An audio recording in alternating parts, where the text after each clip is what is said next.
When I was in elementary school, maybe in 5th or 6th grade, I used to have a friend that used to like martial arts. One day, I went to his house and he had a karate suit. I asked him if he did some type of sport. He told me that he had been doing Krav Maga for some months. Therefore, I asked him what was that sport. He told me that it was an Israeli fighting and defense system. It got my interest, so we kept talking about it for a while until my mom came for me. Days had passed away, but I never asked much more about the topic. One day, my friend came very excited to me, saying his Krav Maga school was buying some expensive equipment, so they did a raffle to raise funds for the stuff. He was so excited like his classmates because in this raffle they had offered an iPad. She also told me that without a doubt, he had spent 700 pesos in the raffle and he was hoping to win the prize. I really didn't pay too much attention to the raffle, so the time kept passing by until one day I decided to help the cause and put 100 pesos of my money in one single ticket. I didn't expect much, I just thought I could help. Again, the time passed by and my friend had been waiting for the results.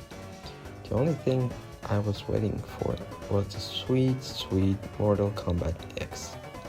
So I worked hard helping in chores and so my parents could buy me some games by the end of the year. After some time, my friend went downhead saying that he didn't get the prize. Instead, I shipped it. I was a winner. I was really surprised that I won the prize. I wasn't hoping to win. Like I said, I really didn't care for the iPad nor the prize. So I decided to give it to my friend. He went so excited to his house. If I didn't get the prize to my friend, I would have remorse. I feel like it would have been a karma for me, doing the things like that. Finally, that year, I felt a relief because I worked really hard all around the year for those games I wanted. That winter, I had a surprise having my friend some days at my house.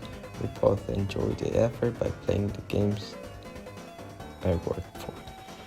Happily, I had him as a friend through the middle school, a moment when we became best friends and real fans of games of Nintendo and Xbox. We liked The Legend of Zelda or some PC games like League of Legends that we still play today. We still talk today about those days of our childhood and sharing how well we are doing. Sometimes we play those games that we used to like, but I feel like that I have matured and I still being a kid that I used to play with. Sometimes I think those laces are breaking off. Nothing seems to be relatable now. He has his responsibilities, I have my responsibilities too.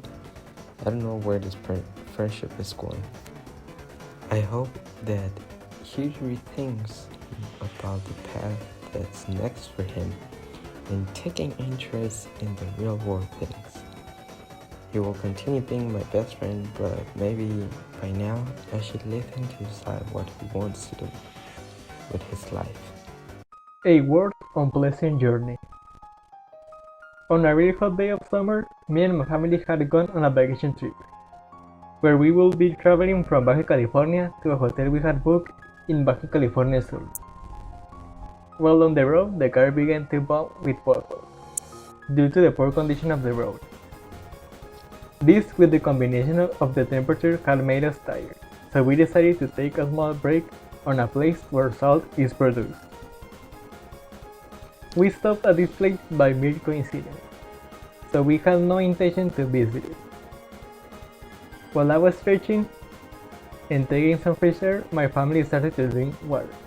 We had saved for the trip. I began thinking about how long the trip would take us, but I knew it would be worth it if we had fun at the end. After a long time, we arrived at Santa Rosalia, where the hotel we had reserved a room was located. Our rooms looked nice, but we already were getting sleepy, so we had no time to appreciate the details of the room. After a good rest, we all woke up to eat breakfast quickly and continue ahead to our train, where we will continue going our journey.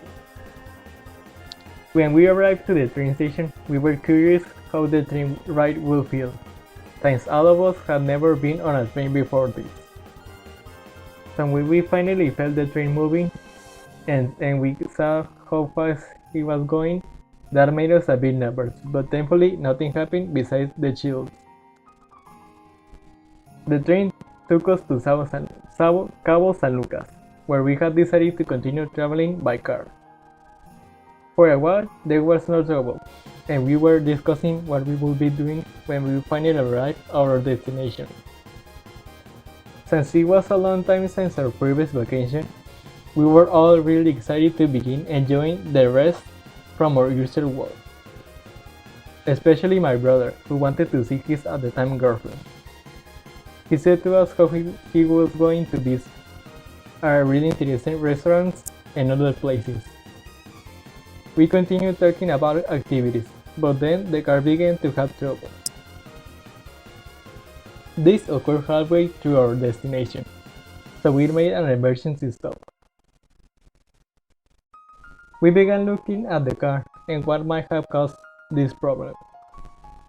After a long time, we managed to fix the problem by checking everything and fixing an actually minor problem. After this emergency stop, we immediately continue our journey. But this time, we have any unexpected problems.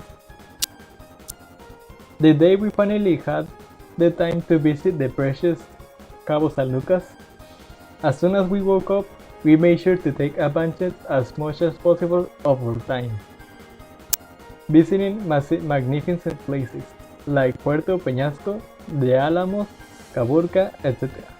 Later on, we also made sure to eat delicious food from the local culture, by seeing how different they prepare dishes from where we live.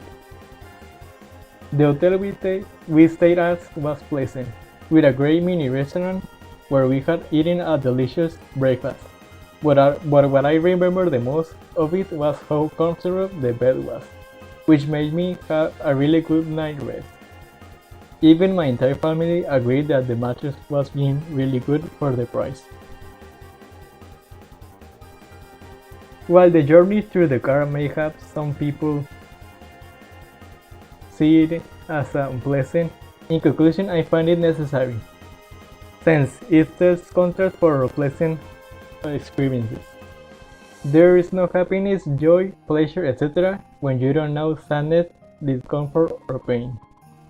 These minor problems unconsciously help us look for our passions by boosting our curiosity for new experiences.